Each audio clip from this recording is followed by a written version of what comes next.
It's not trying to tell a religious story per se. It uses religious icons and people in history who are religious as a lens through which we look at these universal themes of love and care and forgiveness.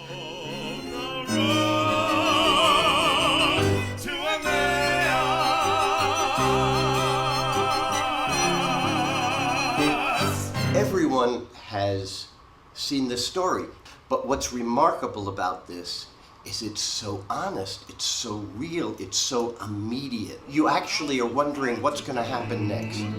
I'll send you off to Pilate for your capital offense, and I wash my hands of you. I think it's the time after the crucifixion and how the disciples learned of the resurrection and embraced it.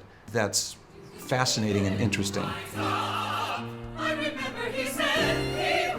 I don't consider myself a very religious person, so I really have to think of it from a standpoint of what the story is, and the story is about forgiveness and what all religion really should do, but mostly doesn't, which is helping people to figure out a way to treat each other well. If there's a man in rags before you, clothe the man in rags before you. You will find your robe is big enough for two. Serious when it needs to be, and active when it needs to be. And there are a couple of really show-stopping numbers, but some of the loveliest stuff is very reflective and warm. This is my body, this is my blood.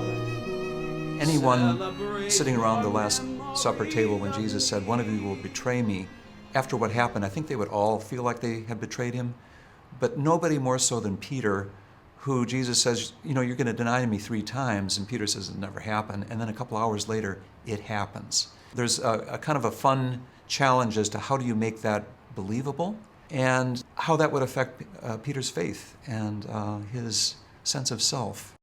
Once I had grand dreams, once I had visions. Watching it, you should honestly sit in your seat and breathe and feel the movement that they're doing and the flow and the excitement and the discovery. He could rise up. I remember he said he would.